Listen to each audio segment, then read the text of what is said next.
And we're starting. Hey guys, this is Maniac with GameAccess.net. I'm here with DiscReader117 doing our first official GameAccess podcast. So we're going to be doing this right now. It's early November, and say hello, man. Hey, how's it going? So what we're going to be talking about today is this is, like I said, our first official podcast. We tried doing a podcast earlier in the year. But we had no ability to put it online, basically. Like, I tried doing some research on my site and all this other stuff, and I couldn't put it online because I didn't have the space or the access on my site. But now I do have the lengthy YouTube videos I can put on again, and I figured, why not just do a podcast, put some images on it, and call it a podcast. Call it a video. So we couldn't put the other one up because it was obsolete. So we thought, why not do this instead? So we wanted to do our first podcast about basically our favorite Halo moments because Halo Anniversary is coming out on the 15th. So I have some favorite Halo moments. You have some favorite Halo moments. Let's say we just talk about them because I thought it'd be a cool thing to talk about. Now, since I did the introduction, you can go first. Why don't you just... we'll start off with our first Halo experiences. My first Halo experience was when I was 6, the first year that Halo came out. My cousin was the only one in the family that had an Xbox, and so of course he had the first Halo game. Now I remember me and my two other cousins, who were both younger at the time, one younger than me, one year older than me. We both all three of us went over and we played Halo for the first time. We watched him play. We each got our chance to play. I remember playing the first mission on the Pillar of Autumn, and I remember just one part where I was actually playing where.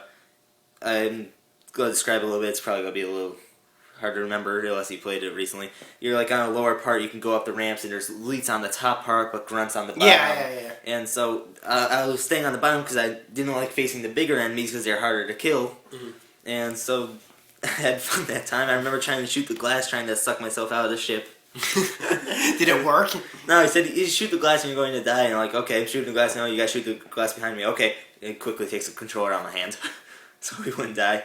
So what was your experience? My first experience playing Halo, probably, my first exposure to Halo, really, like I said, I did that whole written article, which I'm not going to go into because I wrote that. My first experience playing it was actually on the PC. It wasn't on the Xbox at all. And the reason why is because I didn't have an Xbox 360. So when it came out on the PC, when in 2003 Gearbox made the PC port, that was the first time playing it, and I remember for a very long time thinking like, everybody had been talking about it. I realized very quickly that all the comments that I've been hearing about it were all correct. It really was something special. But my favorite memory of the first times playing it was I was dating this girl at the time, and I know I'm going to get a lot of comments about it, but just bear with me because I want to tell this story. I think it was kind of partially funny. I remember playing the library, and again, this was on the PC. My first time ever playing the library, my ex-girlfriend was, my computer's in my room, so my ex-girlfriend was like laying on my bed, just, I don't know, doing something, like I think she was reading a book or reading a textbook or doing some homework or something like that, while I was trying to play through the library, and I don't know, for some odd reason that memory always just stood with me. And before you ask, no, there was nothing inviting going on or anything like that. But I just thought that was kind of funny. Like I'd be playing my game and she was doing her own thing. And really, isn't that what relationships are? Mm-hmm. You do your thing, I do my thing, and but we're together, kind of. Isn't that really just an analogy for all relationships ever? So I thought that was kind of a beautiful story to start off with, and I've been wanting to tell that for a while. So So you have any great memories? I mean, obviously after that, you had to. Yeah. What other great memories do you have? I know I have a few, but I'll let you tell the next one. Well, until later on, like maybe 2009 or so, I really didn't have too many Halo memories except for going over friend's house, cousin's house, anyone who had the game. We'd always be playing it. I remember going over here playing it a lot, and just he means my place. My place. And basically, I never really played either of the entire games before. And I remember coming over, playing one level, playing another, playing here and there, having just a great time with it. And I really didn't pick it up again until about 2009, which we'll get onto that later. But let's hear more about you between those times. Well, one of my favorite memories, like I said, when Halo was probably around the time when Halo 2 was just about to come out. And this was 2004. It was just coming up to November. And I still didn't have an Xbox. But by that point, I was in love with Halo. I really did want to play Halo 2. The Halo reviews were coming out. The Halo 2 reviews were coming out. The early reviews were coming out. And they were all being very positive, which they were. And I was like, I got to get in on this because I don't think there's going to be a PC version of it for years at least. If the first one was any retrospective. And what happened was that I picked up like an Xbox. I went to the store. I had the money. Don't ask me where I got it from. I don't even remember. I probably was working at the time or something. And I picked up an Xbox 360. I bought it, and I later bought a copy of Halo. It was like the first purchase I ever made at the GameStop that just opened down the street from my house. And oh my God, those clerks were annoying.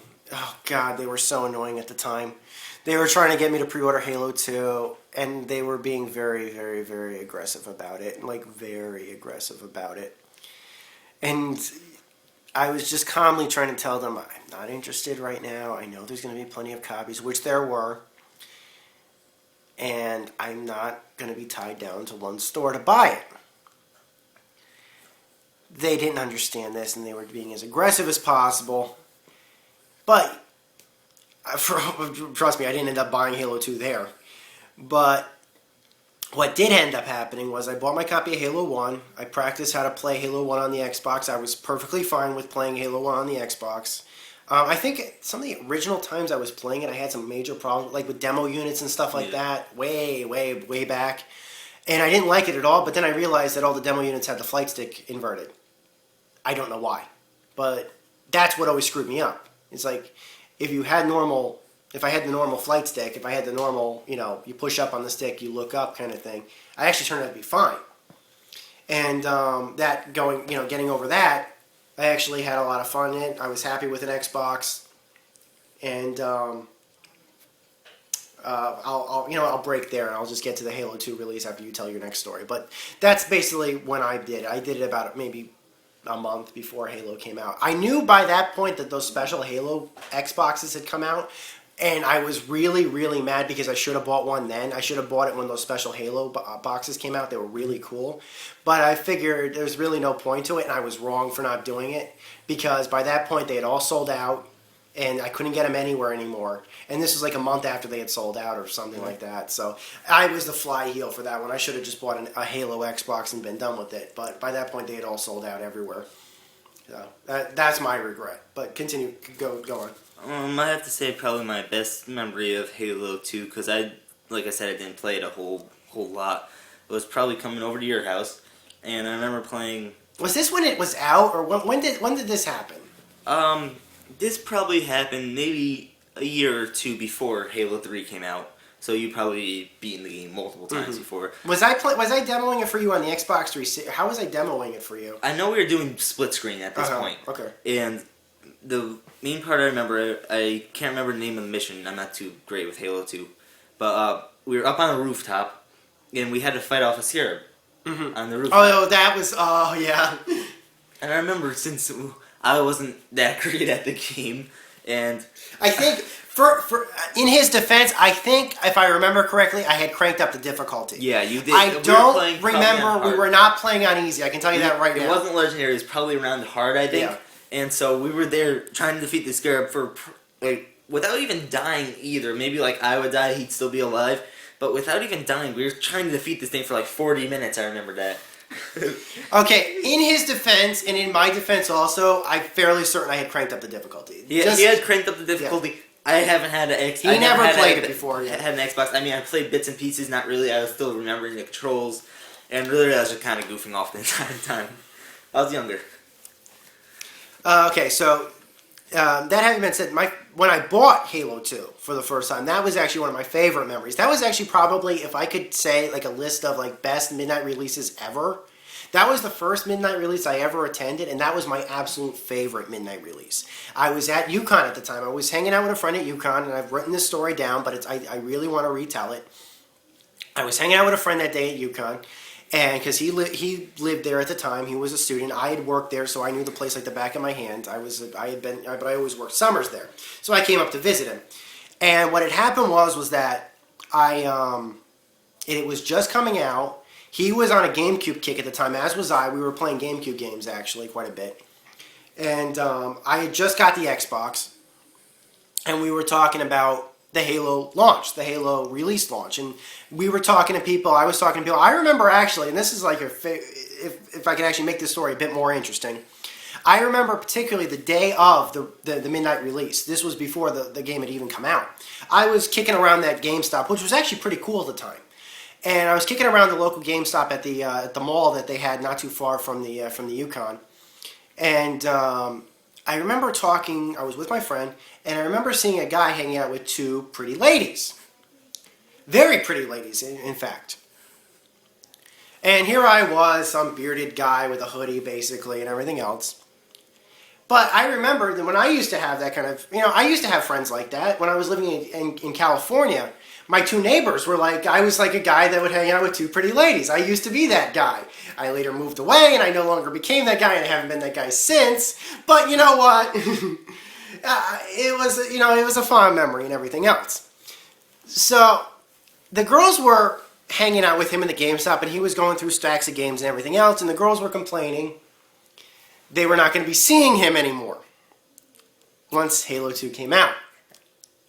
And I'm just thinking, wow, idiot. It's just a game. Hang out with the pretty ladies. And these girls were cute. These were not unattractive girls by any means. These were cute girls. And I told them, dude, I know Halo's coming out tonight. And I told the girls, it's like, dude, Halo's coming out tonight. I get it. You want to play the game tonight? You want to play the game until you beat it? I'm not going to take that away from you. By all means. Play it. I mean, you're still friends. But he was going to be playing like all multiplayer, and they were fairly certain that they were never going to see him again. And to be perfectly honest, I mean, obviously Halo 2 servers didn't shut down until maybe... He was probably one of those people he was probably the last He could have very well been one of those 12, Yeah. He very well could have been one of the 12. So, you know what? I don't know what happened to that guy, or those girls for that matter, but...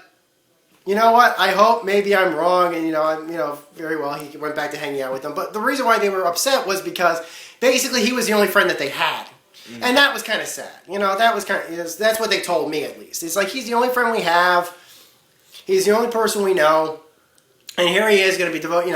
So I thought that was kind of sad. And I told him, it's like, look, just don't play the game, keep the pretty ladies involved, basically. Yeah. Be nice. If you're a friend. There's video games and then there's friendship. And there's a time when there's video games and there's a time when there's friendship. And friendship should supersede major gaming. It should. I mean, I'm going to be the first person, if a friend wants to hang out to go see dinner, if you need something, to put the game on pause and go help my friends. I may seem like a total recluse, in my videos or something like that, but you know what? I do this when I have the free time. I involve my friends when I can. Yeah, so I just wanted to tell that story. Obviously, for all I know, everything turned out well with them, but it's just a little bit of a reminder, and it's a good story, and that involved that day. And I later did ask the clerk. I said what basically ended up happening was I later did ask the clerk, are you taking the pre-orders down for the limited edition, because I wanted to have one of those limited edition steelbooks. And he said, yes, we're still taking it. And I thought, oh, great. I put my $5 down, and I said, I'll see you tonight. And, well, anybody who read my article knows what happened then. It was a really good night, actually. It was like one of the first times in my life I actually got to talk to gamers. Because I don't know any, I didn't know any gamers. I had never, everybody always says, oh, we got to do LAN parties, we got to do, dude, fuck that. I am the one who has to have the LAN parties. Yeah. And it's not because my friends can't do it. It's because I've known so few people that are even interested in games. So few. And it's not gotten bigger. It's kind of maybe, an extra person here or there over the course of the years. But, everybody's always saying, oh, it's just exploded. Not here. Not really. And anytime I'm the only person that really has that kind of equipment. So if there's ever an event that's going to go on, I usually have to host. Yeah, I usually have to host them or something along those lines. But it's no big deal. I love having them. I love playing games with friends. And I'm going to be having one for New Year's this year. So you know what? More power to us. You know, it's fun. I enjoy doing them. I just wish I knew more people that were interested in having them or hosting them. I wish I knew more people, but like I said, back in the earlier days, especially back in the days of the end of the Xbox era, I knew nobody. I couldn't really have them that much, and if I did, it was usually just PC oriented. We'd usually just get some computers together. Yeah. And those are not Halo related stories. We play like Unreal Tournament or something like that. So I won't go into those. So your next favorite story. Go ahead, tell us. You want to tell us the LAN party story? Because I think we're getting up to that. Well, I'm gonna start a bit ahead, like 2008 April time. That's when I got my Xbox, my first Xbox. And was this an Xbox One or an Xbox 360? Xbox 360. And at first, I only had 2 games for it: Call of Duty World at War and Grand Theft Auto 4.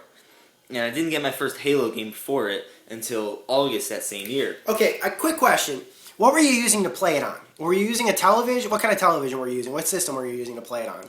Like TV. What kind of TV were you playing on? No clue. It was like a small 19-inch TV. Okay, so because I know you don't have that anymore because now you're playing on like 1080p flat screens nowadays. So I was just curious about that. Well, due to the size of my room, I don't have a 27-inch, 29-inch, something like that TV, but it's perfect for me.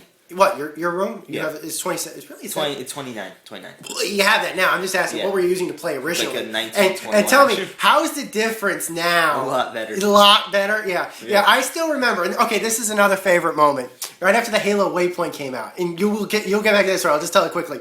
I remember right after Halo Waypoint was released, I came over to your place just to show you about it and to tell you how to use it and everything else.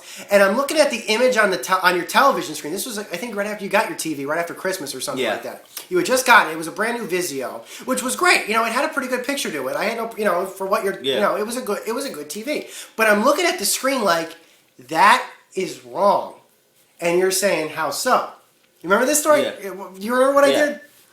You had switched it to the Your green. dad had hooked it up wrong. Yeah. Your dad had hooked it up wrong. It was fuzzy. As we were looking at high definition videos, so we were watching some of the red versus blue, high definition red versus blues that they had on the Waypoint. And oh God, I'm sorry. I feel like an ass for hijacking your story, but I'll get back. You will tell the next story, and you can tell the one after that too. So what happened was that I was looking at the TV. I'm like looking at this like it's wrong. Your image is wrong. It's too blurry. There's black bars. There shouldn't be black bars. What is going on? So I looked at the hookups that your dad did for the television. And I'm looking at that like, your dad didn't hook up the high definition inputs to the high definition TV. He hooked up the analog inputs, right, the regular video inputs. So it's what you would have been using was, I guess, red, blue, red, blue, green, plus red and white for the audio connections itself. You were using the red, yellow, and white. You were using red, yellow, and white, which is standard def connections. That is partially your father's fault, but your father came from the VCR era. So he probably assumed, okay, these are the connections I know. I don't know what these other connections are. I'm not going to use them maybe for stereos or high definition audio or something like that. He didn't know what they were. He had no idea. Yeah. So I looked at your father like, what the hell are you pushing on this kid? You bought this brand new television for this poor kid. And he's like, I didn't know what those were. So we turned it off. I reset it. And we went through like all the television settings. Like we tried 720. I didn't know what this TV was set for. I had no idea, and I don't think you remembered either. And we didn't have the packaging or anything anymore because you had already had the TV hooked up for a couple of weeks by that point. And we hooked it up. I hooked it up, and we just started cycling through. Okay, if this works, we'll try 720. And we tried 720. It worked. And then we tried 1080i, and that worked, and it looked even better. And they're like, okay, we'll try 1080p. If it works, we'll try it. If not, I'll have to reset it, but it's no big deal.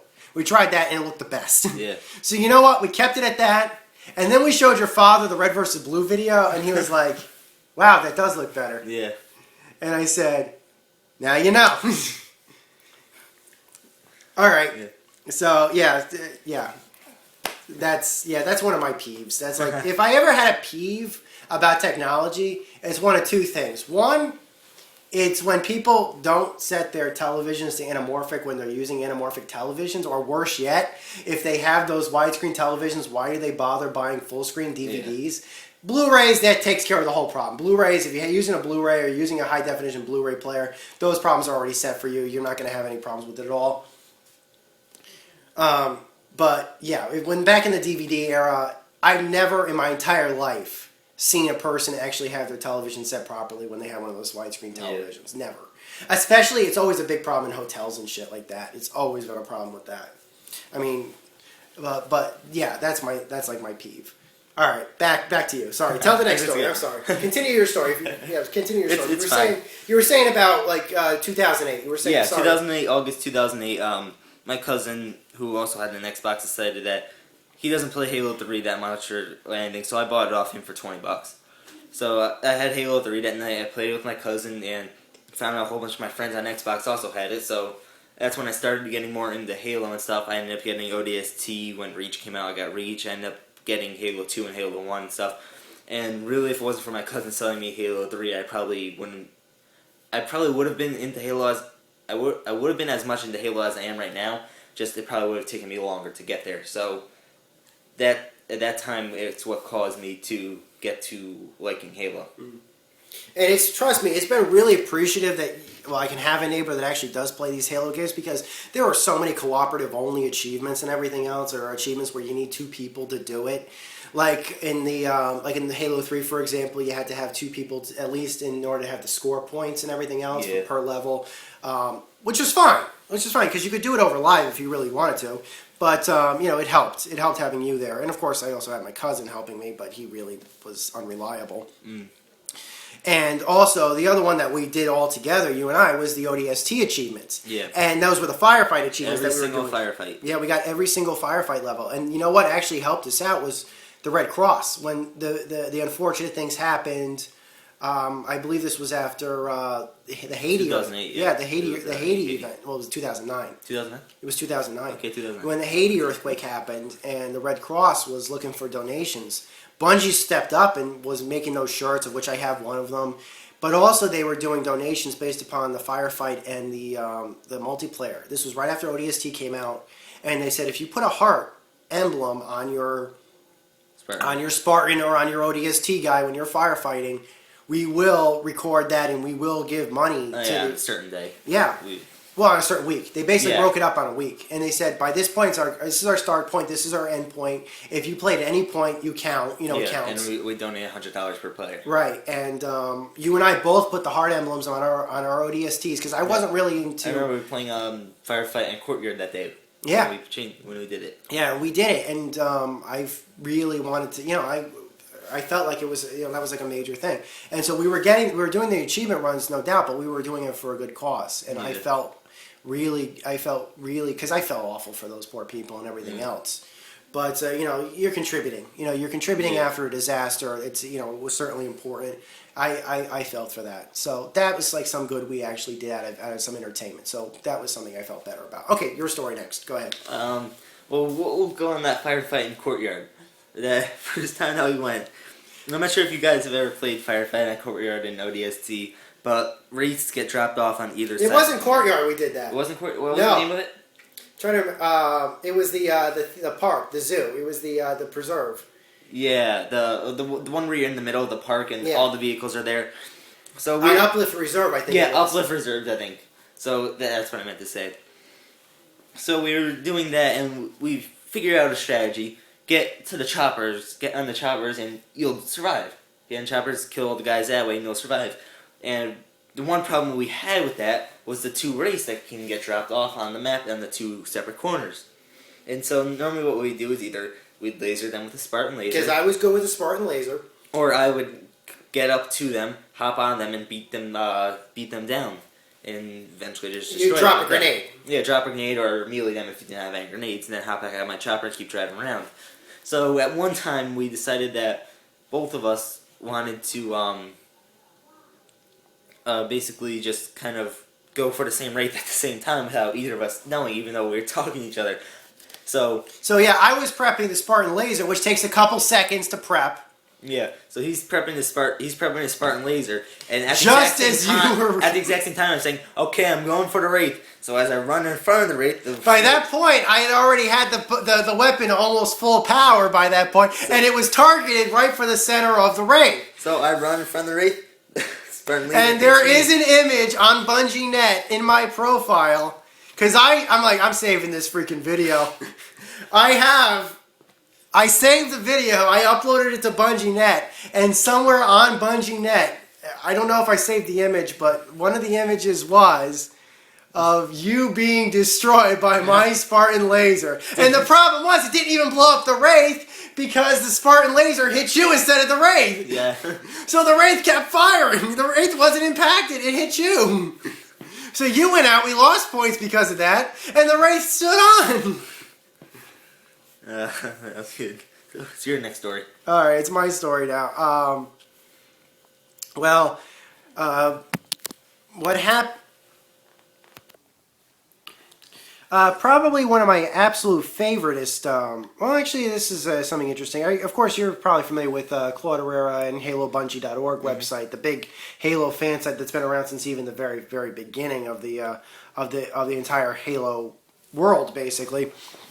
And the cool thing about that was that that was where I first got exposed to a really good, actually well-made documentary. It was called Road to Glory. It was about, and I had never seen fan documentaries made before. I was familiar with the Halo documentary that was included with the limited disc, but you know, I was always a big fan of like game documentaries and gaming related documentaries, probably because I'm a documentary fan. I love watching them.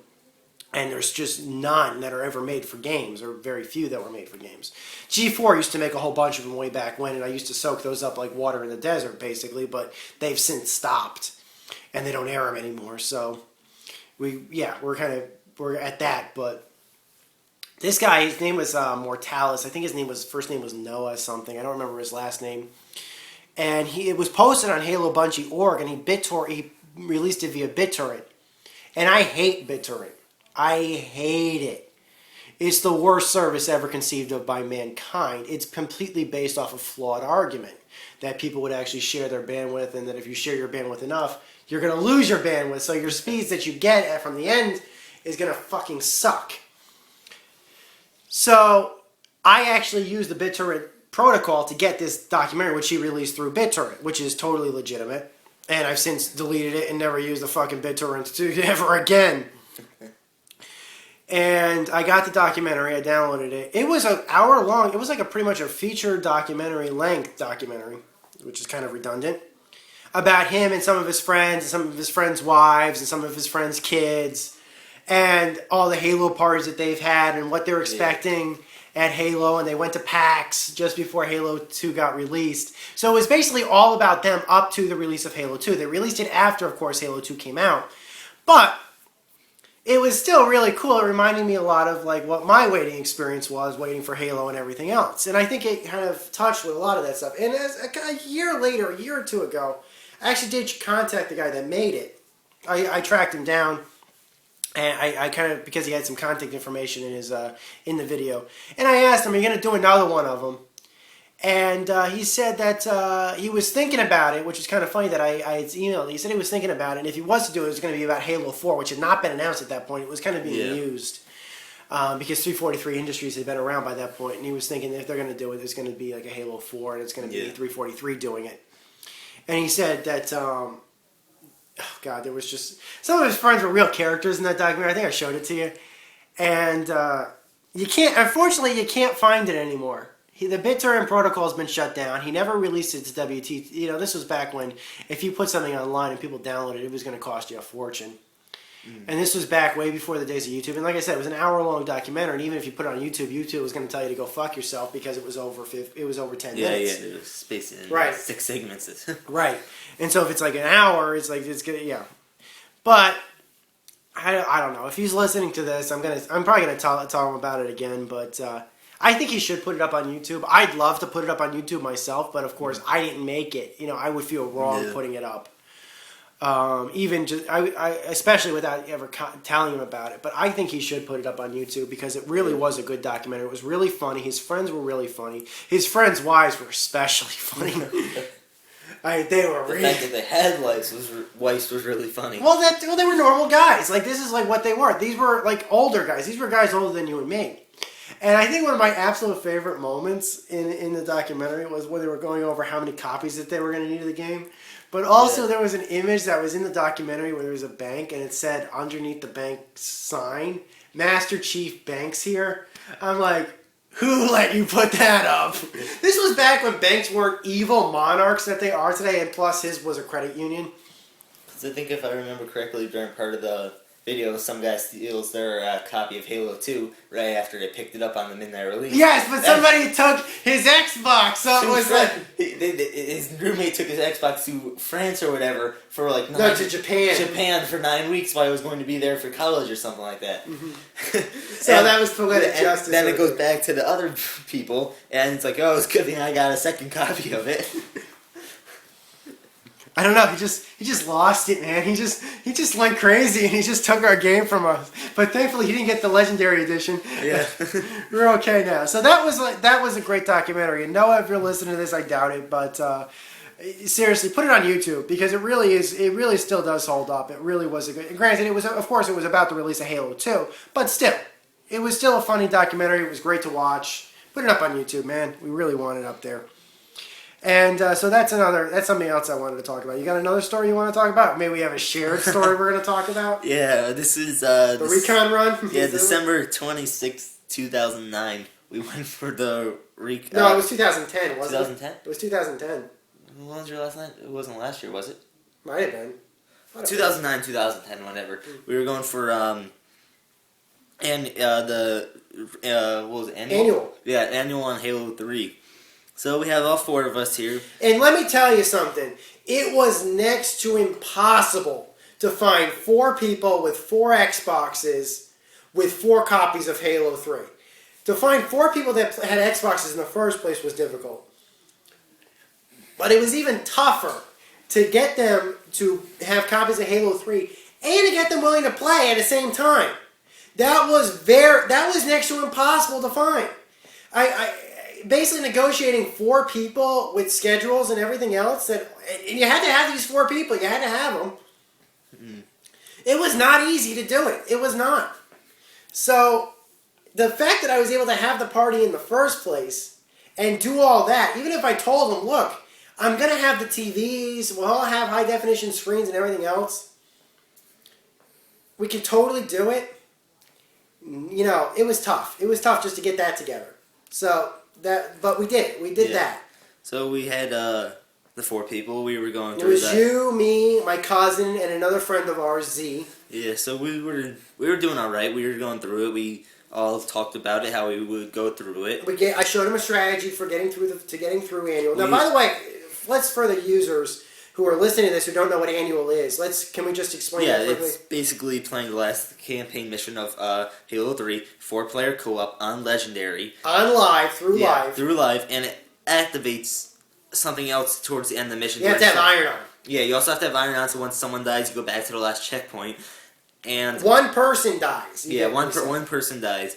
And then, instead of taking the Warthogs at the end, you all have to take separate ghosts, which make it even harder. So then, if one person dies, you go back to the last checkpoint. Right. You have to do the last run on ghosts. And the ghosts are hitting. Yeah. You have to know where the ghosts are. Because if you use a hog, you're screwed. Yeah, you have to restart. Right. You have to restart, so you had to know where the ghosts are. So we looked up a video before to make sure we knew exactly where they were.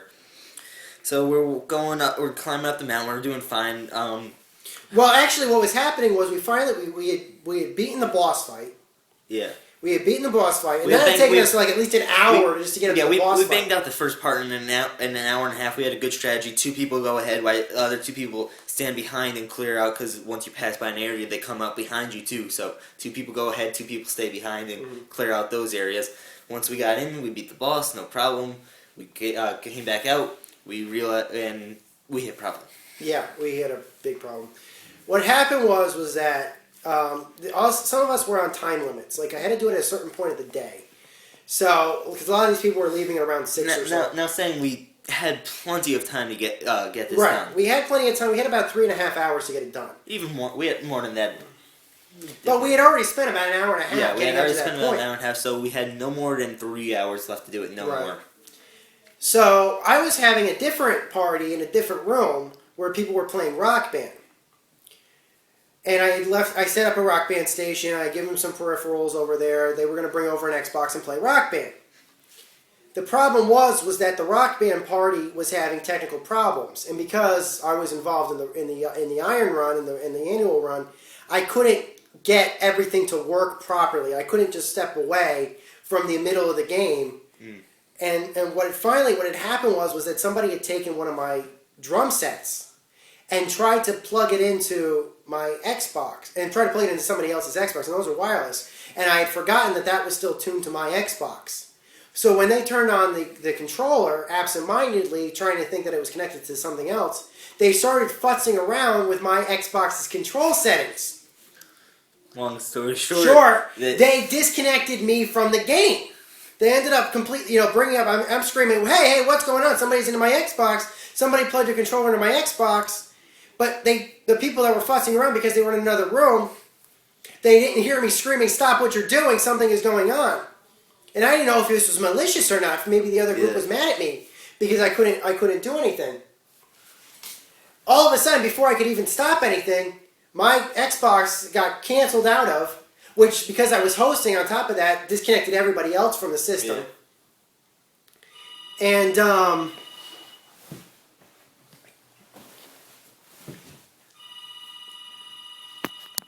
it just disconnected everybody else from the... It basically disconnected everybody from the system, and that was the end of the game. Yeah. When I quit, that was like everybody dropped out. Yeah. And the game was over. We didn't have enough time to get back to the part where we were at and beat the rest of it. Yeah. We just didn't have the time anymore. We all had to go home. And months later, we had eventually found out that we definitely wouldn't have had enough time, even if we were continuing on with it when we went for annual again. Right. What we finally decided maybe about 6 months later or something like that. You knew some people through matchmaking or something like that were willing to do it. And so we decided we were going to do it. Everybody became versed on it because everybody wanted recon. Because you know that basically annual is like one step to recon. And everybody wanted recon armor at that point. By that point, ODST had come out. People were like getting ready to get the recon armor. Obviously, there are some cheaters out there that do have it illegitimately. But I was certainly not going to be a part of that because, let me tell you, if you cheated to get recon, you will have your Xbox banned. If it's not banned immediately, it's going to be banned pretty quickly. To tell you the truth, one of the people that did help us with annual was a cheater, but that didn't impact. Had cheated to get the achievement already. Yeah, but he helped us out anyway, and we got it. Yeah, and it didn't affect us any. I'm sure he got banned down the road, but it didn't affect any of our games, so we were okay. I was okay. So we got through the first part, all right, knocked that out within 45 minutes. Yeah, actually, we did. Yeah, we did pretty good. And actually, we got through the spot with the ghosts pretty quickly. We got to the final trench run fairly quickly, which is where we were getting stuck at previously. Right, because nobody else had played the level. We couldn't get the ghost even to the trench run, because you have to drive it through a small opening, and everyone would fall off because you're fighting the flood at the same time. Right, but... actually, we got that pretty quickly. That was where we got stuck on the initial run. Was we couldn't get those ghosts through. However, we didn't really seem to have too much of a problem getting the ghosts through on the replay. The replay, we got through the first part of the trench run, second part, third part we ran into a bit difficulties. Fourth part we were trapped at for maybe a good hour. Well, we were stuck for at least a few pots, at least in like part 2 and part 3 of the trench run. What had happened was somebody had died just as a checkpoint had saved. So, but fortunately, actually, what had happened was that the system knew what was going on. It set us back about 30 seconds before the checkpoint and gave us the time to make up that point. Right, so we had to replay that segment again, but that was okay. Point 3, we were, even after that, we were caught at that for maybe 45 minutes, and then part 4 came, we were caught there for maybe another hour. Because what had happened was that it was such a long spot, that last bit was such a long spot, and there's just so many things that could go wrong in that last segment. We made it to the last, where we could see the ship easily a good couple dozen times, but the thing is that you have to be so close at that last bit. With legendary, more things blow up, so you have less things going on. So we were hitting the first part so good, we remembered everything that blew up within the first, 2 minutes of going down. No, it took us longer than that. Well, no, I'm saying within the first 2 minutes of the run, we remembered where everything was exploding. After that, when we got to the final part, it's like, what's going to explode next? We have no clue, and that's where we kept dying. Yeah, we kept dying because like there was just so many spots where you could die. At least one person would die. Obviously, at least one person would die every round. We had gotten so close. 3 of us had made it to where we were jumping into the ship. Yes, but I had fallen into a pit at that point, and I was hoping that the system would trigger before I triggered the cutscene for It 3 seconds. It triggered the cutscene. It's actually somebody that actually did get level completion achievement because he had not gotten that before. In fact, he even got the legendary completion achievement for that level because I don't think he got. It played the cutscene for 2 seconds, but we didn't get the annual. We didn't get the annual achievement. We didn't get the annual achievement wrong. And what finally happened was we played it again. I think it might have taken us 3 or 4 more tries, but finally we did do it 3.5 hours into the run. The cleared up. We didn't have to restart the whole level. It realized, wait, someone did die. Stop the cutscene, bring them back to life. Right. Once the cutscene started to trigger, it realized and it brought us back to the save point. Yeah. And we had to do it all over again. For another 20, 30 minutes, and then we finally had gotten it. What happened was that, but we had a small problem because annual didn't actually trigger at first. You have to wait till all the credits are right. The credits rolled, but here's the thing.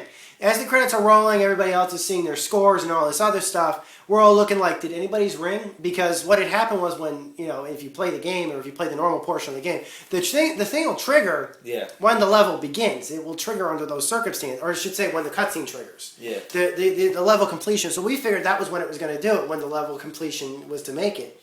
Well, it didn't. What had happened was that it had actually triggered, like it had unlocked, but it didn't actually notify us of that. So here I'm thinking, okay, it didn't go. As everybody's watching the scene, we wouldn't dare quit it. We wouldn't dare quit the final movie. I start going through my achievement list, and I see annual's been unlocked, but the system hadn't notified me. It didn't notify us till about halfway through the last. So I told the other guys, check your achievements. Is annual awarded to you guys? And of course, the guy already had it because he had gotten it illegitimately. He said, me getting it is not going to mean anything. So I checked with the other guys, and they all said the same thing. Yeah. Yes, it had actually been awarded, but it hadn't triggered. Finally, after the cutscene was over and all the final stats were up, yes, it did trigger with the final stats. So it notified us, but it had already unlocked by that point. That, I felt, I was on cloud 9 after that one, because that was just so hard. I was celebrating. You and I were celebrating. Yeah. I went across the street to your house, I think, if I remember correctly, and we were just celebrating. We were living it up after that one. That was a very, very difficult run for us to do. That was very tough. And also, I remember when we were trying to do. Remember that scene where you're fighting outside the right before the boss fight. You remember that scene where you were fighting with the boss fight? Yeah. Because you have to set up the turrets and everything else. You remember that sequence? Yeah. Well, we were down a man. Actually, that sequence. He fell, but he survived, and so we were climbing up this entire thing the whole time without him there. Yeah, we only had 3 guys because he had fallen off the side of the building. And we hit the checkpoints back when he was still down there, so he kept spawning back down there. But eventually, in the middle of us fighting. And it seems like the most heroic thing that you've ever heard. But halfway through fighting, we were close to dying. We needed someone else. He had climbed the building. He found a way to climb the building, came up and helped us out in the last part. Yeah, and it was because of him that we actually survived. Because way I figured, and this is how the way it is. In Halo, what happens is if your buddy doesn't make it in a checkpoint or in a load point, they just phase him forward. Well, this is annual. With that last level, it's just the draw distance is so high that you could keep checkpointing, and your guy isn't going to spawn because the whole level's already loaded. He'll spawn when you get inside, when you're about to fight the boss fight. After cutscene. Right. But he's not going to spawn while you're climbing the building because all that data has already been loaded. There's no reason for them to phase anybody forward. But the problem with that is if somebody falls off the side of the building, he should have died. He should have died when he falls off the side of the building. It should have reset us all, but it didn't. And because of that, he had to climb back up. Finally, he climbed up the side or something. Finally, he was able to squeeze his way up. And what happened was that because he was able to squeeze his way up, he was able to make it, and we were able to finish off with him. Yep. And we were all 4 of us went in together. And of course, by that point, if all 4 of you are going in together, then there's no reason to spawn anybody. And we all went in for the boss fight. I did the strategy for the boss fight. I knew the strategy for beating him.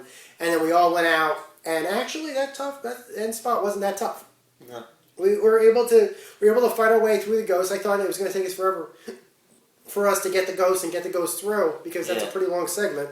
But and there's no checkpoints there. We did fine. Yeah, we did fine. And we all got the ghost. We all got the ghost out safely. We all got the ghost across with 1 or 2 tries. Especially during going through the ghost part, there was a lot of of the pregnant ones that had all the other forms. And also, a good strategy is destroy the turrets. If the turrets survive the firefight in the way in, destroy the turrets before you go in because they'll turn against you. Actually, they never really explained that, but it's actually what you should do is you should destroy the turrets if they survive. Destroy them before you go inside because they'll turn against you. Actually, so when you drive the ghost through the tunnel to get out to the final trench run, there's a whole bunch of the pregnant form. And so, as you know, if you hit them, they explode, so it's hard to do it. So I kind of just figured to myself, okay, screw it, and I just ran through them all, sacrificing most of my ghost health for everyone else being able to get through, which luckily, when it came down to the final trench run, every checkpoint there was a new ghost that you could take. Yeah.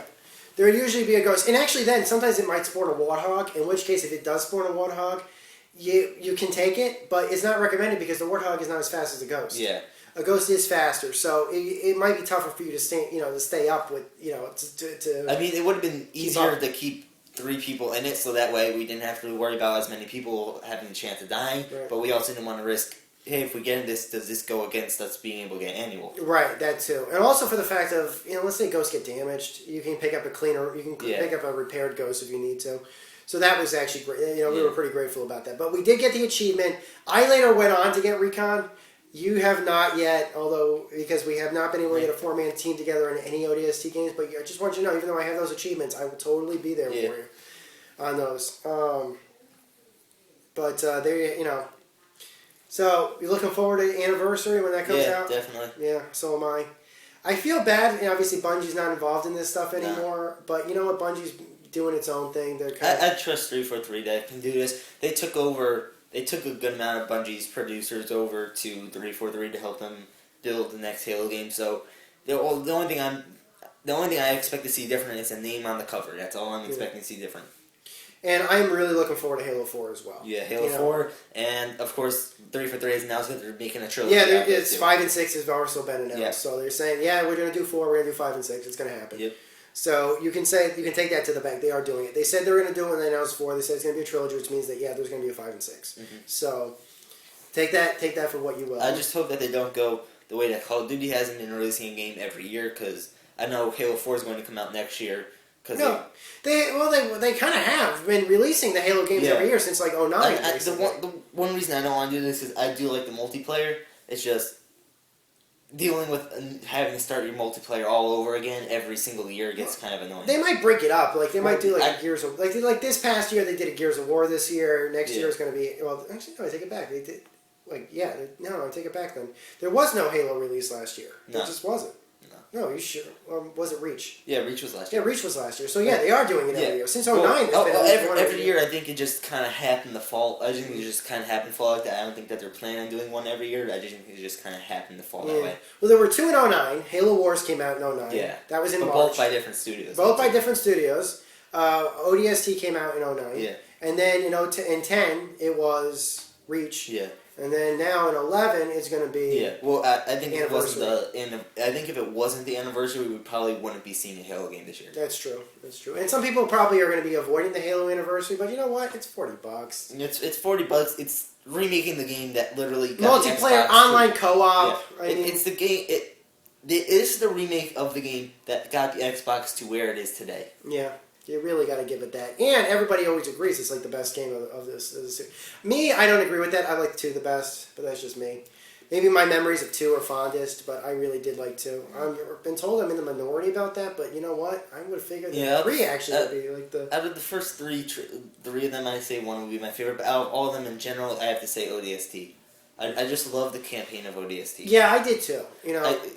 For the first time, you're not playing as Master Chief, and you're switching up the storyline each time. It's the same storyline, but told from all different perspectives at different times. Yeah, and the characters were lovable. You weren't alone, so everybody you were working with was lovable. You saw their unlike when you play as Master Chief, you saw their faces. You see that they had. Well, you didn't see the rookie's face. Well, other than the rookie, but you see their You see their faces. You see that they have personality and that they still are human. They're not some beast or anything that's used for just fighting. They are still human. They still have human attributes. They get hurt. They fall in love with other people. Yeah, they fall in love with other people.